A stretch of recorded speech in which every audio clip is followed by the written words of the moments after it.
Welcome to Just Curious. Today I'm joined by two leaders at the forefront of AI software development.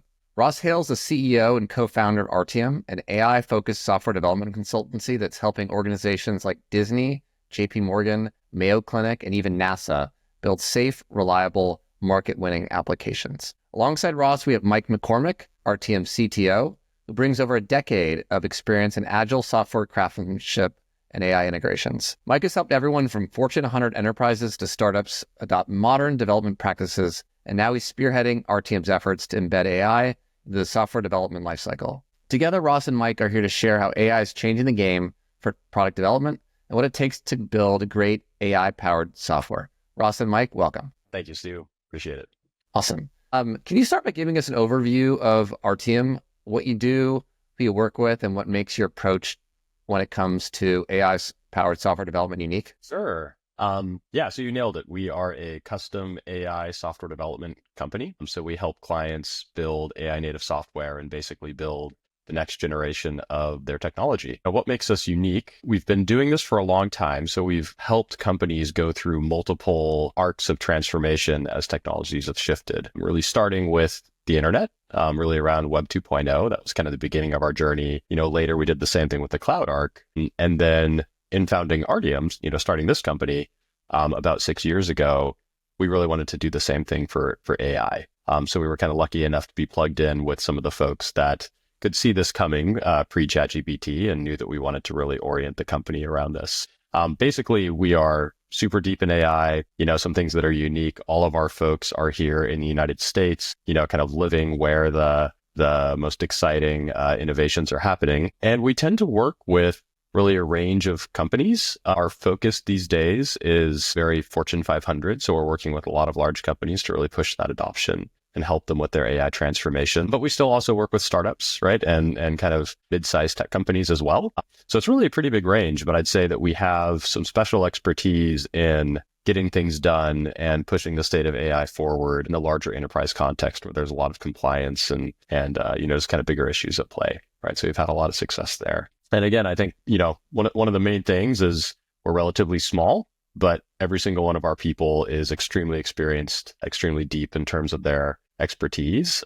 And we do have some opinionated approaches that we apply that we really developed inside of Artium. So some stuff that is custom IP that we apply. Awesome. And we're going to dive into some of those perspectives and some of your special sauce in this conversation. Maybe we could start at a higher level. You mentioned you help organizations better understand and adopt AI. From your perspective, where do most companies stand today in their AI adoption journey? Are they experimenting, scaling, still trying to figure out where to start? What are you seeing? It's a great question. I think this year is the year where a lot of companies, want to make it real, right? Last year, I think in 2024, we saw, especially larger companies in the enterprise, right? There was a lot of POCs, there was a lot of dabbling, a lot of figuring out, hey, what's possible here? How do we apply this? A lot of AI for AI's sake, right? Kind of be able to check the box and say, we're doing AI. This year, what we're seeing is people are ready to make it real, right? Solve real customer problems, drive real strategic value by putting that AI into production. That's a whole other topic and set of things to talk about, because I think one of the big differences between the previous generation of software development and software and this current generation is getting from really cool demo, wow, that's a cool concept, to this is a production application that we can rely on that serves our users is a big chasm to cross, right? And that's one of the areas that we really specialized in. And we've done a lot of research into figuring out how to solve those problems in a repeatable fashion, right? So this is the year for that, right? This is the year where I think companies want to see those real at-scale use cases come out and start to drive real tangible results. And obviously, there's lots of examples of that out there, but I think most of those examples are in kind of more AI native startups. Now, I think we'll start to see a lot of the big guys that really have a big impact on the world release products that, are AI native and really leverage AI as a core component of what they do. Yeah. But Mike, you want to give perspective on that? Yeah, I think I can add some additional color. We have seen there's a couple commonalities across everyone, regardless of industry. Then I think each industry is tackling AI a little bit differently, depending on what issues they have to solve in their own maturity. And I'll give you some examples of that. Financial services, years ago started having fintech startups, come by and eat bits of their lunch. And so they were finding themselves a little more motivated to take on software as a core component of their business, really kind of like start to think of themselves as undifferentiated between being a software company and being, a financial services company. And consequently, they have much better organized, access to data, thoughts about building software, practices around regulation and how to manage it and things like that. Healthcare has had a different regulatory environment and kind of a different speed to which they wanted to adopt building software themselves versus leveraging software that they might buy externally. Right? Media and entertainment has had their own sets of needs and issues around where does AI fit in. If you talk about film or television, you can see a bunch of stuff over there that they're working through on their own with how do we incorporate it into the process. And so everyone's got slightly different challenges. I think some of the commonalities across them, though, is the, how do we get comfortable if we're building it ourselves? How do we get comfortable with products? If we're buying it, can we find something where we solve an acute need with a solution that's there? And then how do we, again, get comfortable with that? Because even though you build it yourself, buy it from somebody else, in both cases, is still a process of getting comfortable and making sure that you aren't making any missteps in the process. And I think there's still a lot of question marks, regardless of what you're implementing. The thing is a dynamic system, right? Like, is it going to give me a good answer? Is it going to not give me a good answer? How do we manage that? We haven't really had to deal with that traditional software in the same ways. And so there's just a lot of, regardless of industry, starting to get comfortable with how do we evaluate this for effectiveness. And there's been a lot of patterns in the last year for starting small, right? A lot of folks, as they've reached for generative AI, have done things like, well, what if we build it for an internal user? Can we build it in a process where there's still a human in the loop to verify what's going on here so that we don't end up in a case that we're concerned about? And those are some of the baby steps that people are using to try and get themselves more familiar with what it means to run something in production and more comfortable with, so what steps do we need to take that are different from building software or managing software over the last several decades? Awesome. Yeah, that dovetails into my next question. You touched on some of the differences between AI-powered software development and more traditional software development. What do companies need to understand about the differences, and how does that inform your approach? Yeah, it's a great question. I think one big difference is, for so long, we've been primarily building software with very well understood technologies where a lot of the big decisions are made at the framework level. There's still a lot of architecture decisions to make, but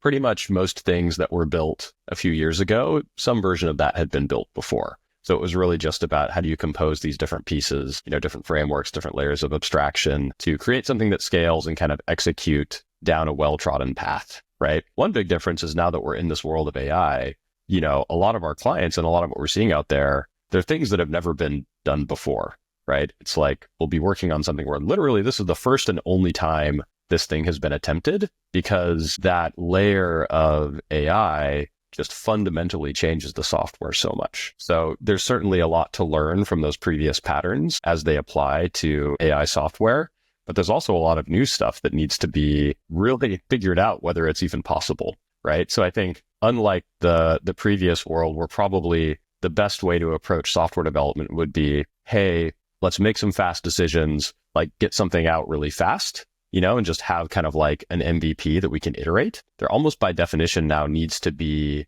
an experimental phase where you really validate, hey, do we have enough data? Is it the right type of data? Is what we're asking of the AI possible given the current state? Are we going to be able to build this in such a way where we can leverage the breakthroughs that happen, that we all expect to happen kind of the next year or 2 years, 3 years? There's definitely a bit more kind of experimentation and living on the bleeding edge versus saying, hey, we're going to build another cloud application. And we all fundamentally understand how to do, databases at scale and how to do web requests at scale and that kind of thing. There's this whole new element of like science, really, in addition to the engineering. Yeah. How do you get organizations comfortable with that uncertainty? It's a great question. What we like to do is start with a POC phase, so a proof of concept, where we'll establish some hypotheses for,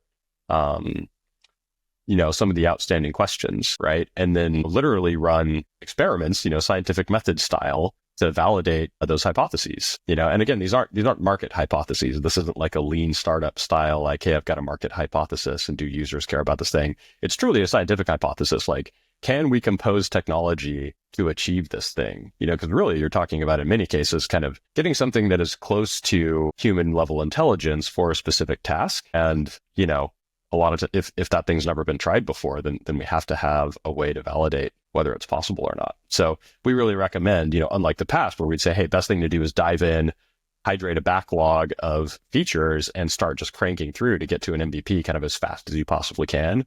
Now, by definition, most of the time there needs to be this experimental phase. But I think, our challenge being on the bleeding edge of that and helping our clients is to kind of like shrink that experimental phase down to something very reasonable, kind of as short as possible, so that we can prove the things we need to prove and then get to building. Because what you don't want to do is end up in some sort of like multi-year, kind of experimental phase where maybe it works, maybe it doesn't, but you've kind of burned all this time and money either way. You kind of, even that needs to be hyper iterative and taken in very small chunks. Yeah. And many companies struggle to go from that experimentation phase, the proof of concept, to real business impact. How do you help organizations turn those experiments and that ambition into reality? Yeah, maybe Mike, I'll let you handle that one since I've been doing all the talking. I think one of the things that Ross was talking about was using working software as the way to kind of drive alignment and drive decisions on what do we do next year, right? How do we pursue this, or where do we change direction from what we're doing? And so I think a big piece for us is making sure that we're able to ship working software and that we're driving off of that working software each week as we figure out what next steps do we want to take. Like, let's sit down, let's look at what works, let's look at what we understood differently, and let's look at where we need to make some choices and start to kind of go through and address each of those just very systematically, right? And in a way that lets us drive better stakeholder alignment. Because I think there's one component of this is that with the new technology, as Ross was saying, most of software development was on known paradigms, right? And so it gave us a lot of shortcuts for getting aligned as stakeholders. With this new technology, hey, what are we using? What models? Gen AI can solve some of this. We might reach for an older model, right? We might have to do something fully custom. What does that look like? Each of those bits are some amount of stakeholder uncertainty or inability to communicate around how do we solve this problem, right? What does it mean when we start to implement and deploy these things? What do they cost? Well, that's not quite the same as using your sort of like cloud provider's predicted spend, right? Based off of chucking up some number of well-known services and a well-known pattern. So, going after cost, dealing with things like, and we've come across in a couple different projects, not all, but in a few, refusals of the LLM to do the task it's being asked to do because it has alternate training that says, hey, and a medical context is one of those, right? Hey, you can't talk to me about using a scalpel to do X, Y, Z. That sounds dangerous. Well, yeah, that's cool, but like, we're actually talking in a medical context. We're talking in a context with a physician, right? Like, it is appropriate to discuss these things. And so managing stuff like that as it comes up, it becomes really critical for us to do a little bit of work, get together as a group, talk about it, help make sure we're all aligned, because stakeholder communication is really one of the biggest obstacles to getting that software into a state where everyone's comfortable, getting that software into a state where we feel like we can ship it, and getting that software into a state where we feel like if something does go weird because it's a dynamic system, then, how do we want to handle it? What do we do here? And so building incrementally is very complementary to driving that alignment. And then answering, it would just be overwhelming to try and answer all those questions up front. So taking those each as they come and solving each issue as we need to. Hey, how are we going to architect the system? Well, hey, we've tried 3 or 4 different ways to solve the problem. We think these 2 are the best combination of the 4. Let's go down that path. Turns out to answer some questions, but not all of them. Okay, now we're down that path and we're seeing some refusals. How do we want to manage that? Okay, smaller answers to those questions by working through it again, and then talking about it as the way that we align and make sure that we get things shipped. So that's a pretty key feature for us in terms of making sure that groups are comfortable, they understand what they're building, they understand what they're providing to their end customers, and that helps us move forward and get things from that, lightweight, what is it doing, will it solve the problem, to okay, it's in production. It's actually solving real problems for real people now. Yeah. One of the challenges with software that's powered by generative AI is the non-deterministic outcomes, the potential for hallucinations and so on and so forth. Are there specific frameworks or methodologies you all deploy to ensure that organizations like Mayo Clinic or Disney or JP Morgan have software that doesn't kind of go off the rails? Yeah, 100%. I'd say that's been probably the area of research that we've spent the most time focusing on. And part of that reason is our background, has really been in test-driven development and continuous integration and, kind of the tribe of software that we come from. That kind of XP/Agile tribe is very preoccupied with how do you create very highly reliable software systems that are very changeable. So even if you have a bunch of developers working on a traditional software system, you can always be confident that this thing is deployable. Now in this new world, add in this element of it's non-deterministic by design. So how do you get that same level of confidence with a non-deterministic system where by design, the AI is not going to give you the same answer twice, right? It has those elements of randomness in it. Multiply that across an agentic architecture where you have many different AIs all conversing to kind of deliver a response. And suddenly you're in this world where uncertainty is actually a feature, but you still want that reliability, right? You still want guardrails. You still want users to have a good experience. So we've spent quite a bit of effort investing in a framework that we call CAT, which is continuous alignment testing. And what CAT does is ensure reliability across a few different levels. So one is as the developers are building the system, and you can imagine a combination of software engineers, of prompt engineers, product managers, all kind of sitting there working, and they're able to really rapidly run tests and evals to kind of ensure that as they work, they're not negatively affecting the reliability of the system. The second is typically overnight, so they'll kind of run much more statistically rigorous tests that give a sense of how reliability is changing over a longer time frame. And then finally, as the software is running in production, it can basically monitor and observe and even actively prevent any sort of hallucinations, right? So I always think about kind of Blade Runner and, the replicants being tested for are they still aligned or have they become unaligned from their mission? That's basically what we're doing to these AI systems, right? Just kind of constantly hammering it with tests to ensure that it remains aligned. So part of what we do through that POC phase, to kind of drive these experiments and get to software quickly, to Mike's point, is that, in addition to proving or disproving the hypotheses that we have, we'll build software, start to build the first bit of software kind of within that POC, really, again, just a proof of concept, hook up the CAT tests and then prove that we can basically improve the reliability of the software iteratively, right? And once we know we have that kind of directional improvement, we're fairly confident typically that we can start to drive to the high nines of reliability that you want for a lot of these systems, right? To really make it usable and not annoying for the user. So yeah, that framework of how we kind of test at every level and really allow the builders themselves to gain confidence that they're not just playing whack-a-mole, with the system, so they can change it and they can see the results of their change iteratively, then also have it observed in production so that even if some external dependencies like the model version changes, or even, they might not change a model version, but they might migrate a model to a different data center and just running on different hardware will actually impact reliability of a model. Stuff as small as that, right? You can really start to be confident that, hey, the software retains all the magic of AI, that feeling of you're talking to, an intelligence, or there's an intelligence involved here, but you can still have the confidence that it's not going to go off the rails and start doing crazy stuff. Yeah. Awesome. I think one component, if it's okay if I follow up really fast, but I think one thing that we're finding that's really interesting there is that being able to see it. So it's one thing to sort of say, hey, it's non-deterministic, right? And I think that's a little bit of the boogeyman that is in some of the stakeholder alignment issues that we face. Being able to start to say, okay, well, here's the call we're making, and here's how that single LLM, or here's how the agents that are working together to solve the problem are thinking about stuff. Being able to actually graph that and sort of see the responses to it and sort of see how we've tested it, what that means, how often it's accurate or inaccurate. Can we recognize those? Can we manage when it comes back with a different answer? Being able to look at that is one of the things that makes it really effective for stakeholders when they're trying to negotiate with themselves. What does it mean, right? So if you just talked about accuracy and you simplify that down to sort of a single prompt with a single LLM that you're asking to respond, for example, if the first time you run that prompt, you see, hey, about 60% of the time we get the answer we want, about 40% of the time we don't. Now stakeholders who couldn't vocalize something beforehand can look at that and say, oh yeah, see, that's the concern I have. That actually needs to be accurate.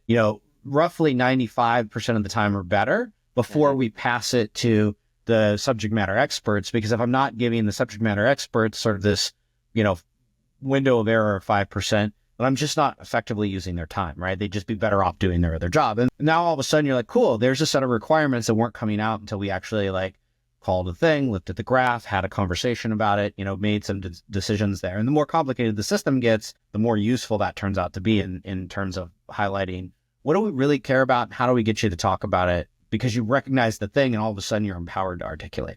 Yeah, dude, that's such a good point. I mean, being able to speak specifically about what you're trying to achieve based on different decisions.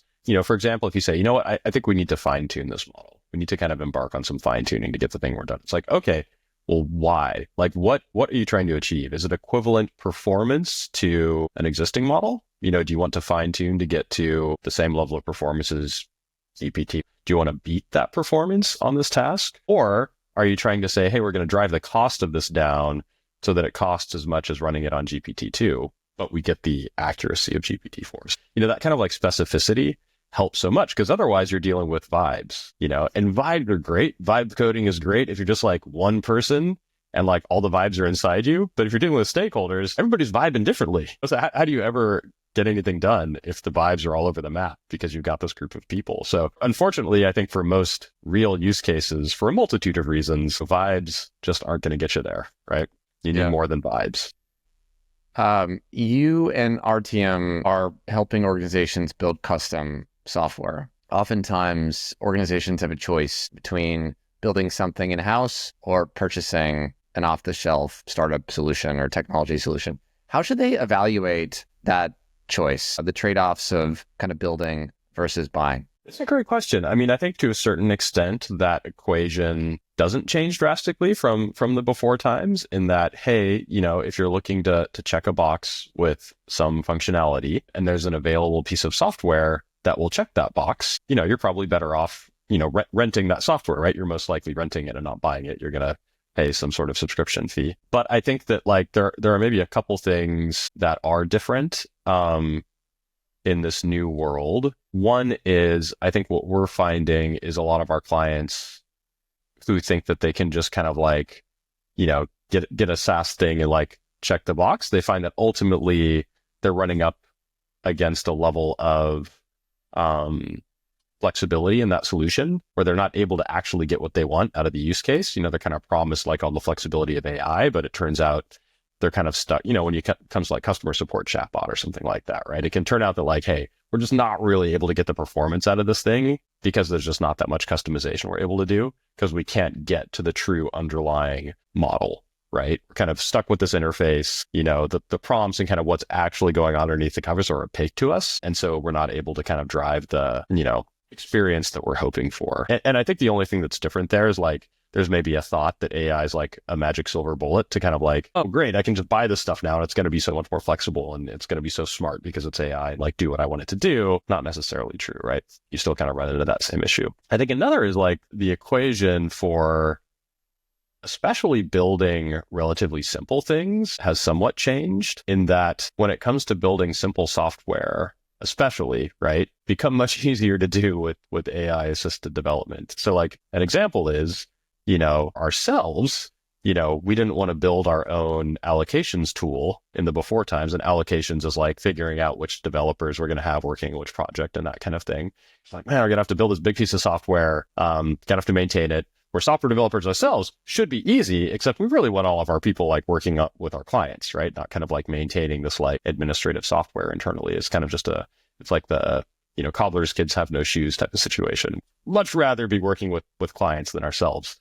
But now, I mean, we're building it because it's just easier, and it's a relatively straightforward piece of software. So I think that bit of the build versus buy situation has changed a bit as well. Things that might have previously been kind of cost prohibitive or, felt geez, I don't want to have a team of all these different people kind of in perpetuity, building and maintaining this piece of software. Some of that's actually become a lot easier, especially when you're thinking about simpler software. It's kind of the simpler the application is, the more that math has changed. The more complicated, eventually you kind of asymptotically approach, it's about the same cost for really big, complicated software, because that's where you still need big teams of developers and to spend money. But yeah, that's definitely a difference. Like, I don't know if you have additional thoughts there. Yeah, I think if you have a well understood problem and there's a well understood solution for it, that's kind of an easier one to buy. And I think one of the ones in our work in the healthcare industry, we've been a part of working on understanding AI in healthcare with larger groups of healthcare manufacturers, health systems,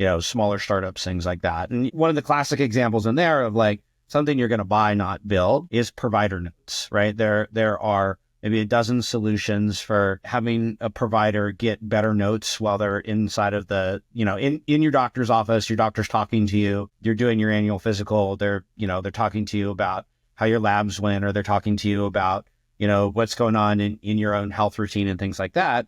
And, the dream is to have sort of really rich provider notes as opposed to just somebody kind of hunting and pecking in the laptop for 2% of the conversation that you have during your half hour there. That one is a much easier one to reach for as a buy. Yeah. There's a bunch of people building it. It's a well understood, the problem itself is understood. There are physicians that can articulate the issue. There are patients that can articulate the issue. There are health systems that can articulate the issue of trying to deploy such a thing and work it out. That just makes it really easy. It's non-differentiated for a health system, for example, to like go build that for themselves. That would just be a really enormous investment. The differentiated stuff, on the other hand, right? The stuff where it's like, well, we don't understand it that well, but if we solved it, it would make a really big difference for us. That's the kind of thing that you still come reach for. Let's build that ourselves. Let's go figure out what that means for us. If we solve this, is it advantageous to us because is usually the thing that the stakeholders can articulate, even if there's a lot of, the previous misalignment that I described is rich under the how do we get there. The sort of like when it's got some very clear, ROI, or when it's got some very clear, cost savings or benefit for your end users, then it's really obvious to sort of say like, okay, well, let's go build this thing. Because the other thing that we see is that the architectures that are evolving outside of this, there aren't a lot of well-known patterns yet, right? Like you can find a lot of folks talking about like, okay, well, we want, we use agent-based systems. Well, unlike the last 20 years of software where you could easily go onto a cloud provider's website and see a list of every architectural pattern that they could support and how they suggest you deploy their 50 services to achieve such a thing, right? When it comes to, hey, I want to go solve this problem, with AI agents. Okay, that's cool. But now we have to actually start to work through the problem because, and I can give you an example of a couple different systems we've built. In some agent-based systems, all of the agents have their own data store. They keep their memory entirely separate of each other, and they act separately because that's the right way to solve it. In other systems, we found that grouping memory and having kind of a collective memory for a certain set of agents is a really critical piece of making the system work, right? Well, that's not up on any sort of website somewhere that solves it. And if you know that you're solving a very particular problem, you're not going to go to Ross's earlier point. You're not going to go reach for somebody off the shelf, even on their best days when they've tried to generalize it for everyone, may not be able to generalize it for you because you may not be able to put a data store into the collective memory that they have. You may not be able to do, what it is that you need to do to make the application function correctly. And we're still in those early days where doing that differentiated work yourself is the difference between having something that is truly like, okay, this does propel us forward versus, we compromise and it just doesn't make a difference at all here. Yeah. Yeah. I'd love to walk through one of those examples to give people a sense for what this process looks like. Maybe we could start at the beginning with an example of a client coming to you with a problem and how you went about concepting a solution, building a prototype or POC, and then scaling it into something valuable. Yeah, who came to you? Yeah, we could talk about some work we did with Arrive Health, which is a partnership. They had a partnership with AWS for getting some stuff up and going for a problem that they were trying to solve. And we stepped in to help try and develop out the whole solution together and get something into market. And so Arrive is a pharmacy benefits manager. And part of what a PBM does is look at what your doctor is prescribing and then look for alternates that are more cost effective but provide the same level of care, right? So if two therapies are deemed functionally equivalent and one of them is the name brand at, 50x the cost of the generic, doctors might just pull the name brand because there's been a lot of marketing there for a long time. Like, oh yes, of course I'll use that. We always talk about Coca-Cola. Of course I'm reaching for Coca-Cola as the therapy here. Whereas like, hey, that patent passed or their ability to sort of restrict that has expired. there are alternate generics out there that you could reach for. And so trying to both make the provider aware that they could reach for different therapies, so they might prescribe something, or at the pharmacy level, making the pharmacy aware that, hey, we can pass on a massive cost savings to the insurance company and to the person who's receiving the therapy, right? The patient, by making these things equivalent. And so there's a whole class of problems that they try to solve while they're working through that. And one of those is looking at the drug sheets that are produced by the FDA and ingesting these drug sheets that explain the drug, what it does, what's going on with it, and helps look at the differences between these things so that they can make recommendations for equivalent therapies. And that's something that generative AI can solve in a different way than traditional software. How was this done like 2 years ago? And what did you end up building for Arrive, and how does it deliver value differently than what was previously available? Yep. So the existing process is very human intensive, right? It requires people that can read these drug sheets, understand the equivalent, and then obviously a software system where you can sort of take this information and put it into the system and make equivalents so that a large rules engine can run and start to evaluate this sort of stuff. And one of the questions that Arrive had was, hey, we don't think we're going to get rid of the specialists that we use in the chain here, but can we help make them more efficient by doing some amount of the processing ahead of time on these FDA data sheets, right? Can we go through and look at them and figure out what we think is in there, what matches and stuff like that? Can we make these recommendations, and then can we expedite that process for them? So still a human in the loop system at the end of the day, both at the level of getting this information into the system and at the end level where they're trying to affect how providers are working or providers are thinking about stuff. For us, it was about ingesting these PDFs, figuring out how to get the LLMs, pre-process the PDFs in a way that we could then take that information and pass it to the LLMs as appropriate, so that we could use generative AI to understand what was going on in these and make recommendations across them. So we ended up with a RAG solution, but there was a lot to solve around how to ingest the information, how to break it up the right way, how to present it in a way that allowed the human in the loop to actually evaluate, like, is this working effectively? Are the things that we're seeing that it's suggesting good? Is it usable? Do we do that? Then actually put it back into the other system, right? So as a swap or a plug-in for where the old process worked. And what's a timeline for an engagement like that, from kind of initiation through prototyping through building something, that scales? Yeah, that's a good question. I'll tell you that our sort of hands-on keyboard time was approximately 10 weeks together to get to a place where we started to feel pretty good about it. We spent a little additional time with them after that. The sort of using working software to advance the conversation, right? That was in that core 10 weeks. Okay, hey, let's start to build around this. Let's see how it's behaving. We used continuous alignment testing as a part of implementation there, so that we could look at, okay, which things is it that we think we need to validate across here that behave a certain way and how they work? Can we start to graph that? Can we start to understand how it's behaving in a way that we can get the whole stakeholder group to talk about this sort of stuff? I think outside of that 10 weeks, leading up to it, certainly they spent a lot of time themselves trying to align on how do we even get somewhere that we could do this, or can we do this? We don't really know. There's trepidation about it, right? And then even afterwards, once we had a working solution, for them, it was, okay, well, we're not going to roll this out to everyone right away. We have a beta group that we want to roll it out to. Under what conditions are we feeling good about? How do we get there? And then, like I alluded to earlier, with everybody, there's a lot of getting stakeholders all on the same page and comfortable with what we're doing. And so as we hit that 10-week mark, in that time thereafter, there was still a lot of work with the stakeholders to help them get aligned on, are we comfortable deploying this yet? Yeah. And maybe like a couple of thoughts off of that. One, especially for our friends listening to this who might be in the enterprise, like 10 weeks probably sounds really short, right? Like, 2.5 months, basically.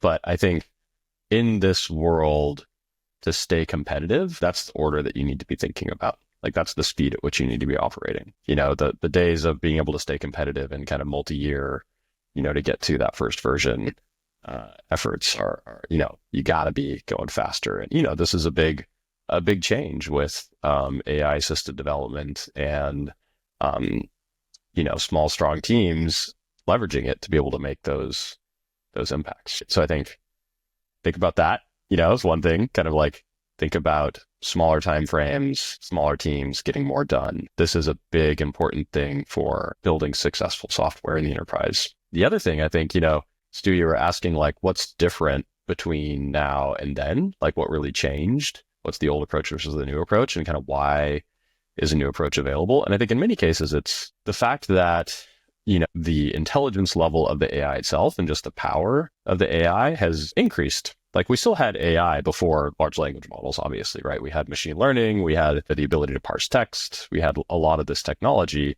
But what's really changed over the past few years is just the intelligence that's inside of these models, in so much as language itself contains logic and intelligence kind of inside of the language, and the models are able to much better understand that language and the meaning behind it. It's just raised the overall intelligence. And there are so many use cases, so much low-hanging fruit for which just that increase in intelligence means a thing that wasn't possible before is now possible, right? And so across pretty much every domain, there's going to be many things where in the past people would say, wouldn't it be great if X? Wouldn't it be great if computers could just read these prescriptions for us, kind of understand this for us? And I was like, yeah, that would be great, but geez, it's impossible. Now it's possible, right? And so now somebody's going to go build that and make $1 billion, right? And so, I think that increase in intelligence just has such a profound impact across so many different industries, across so many different use cases. And again, like there's a lot of low-hanging fruit right now. So pretty exciting. That's the thing that's changed, is that level of intelligence. Yeah. For companies who are interested in exploring the art of the possible and are listening to this, who's a good fit for an organization like Artium? I think we've been very successful at all stages of organization, right? As we opened up, we talked about us working with, folks in the Fortune 1000 or Global 2000, right?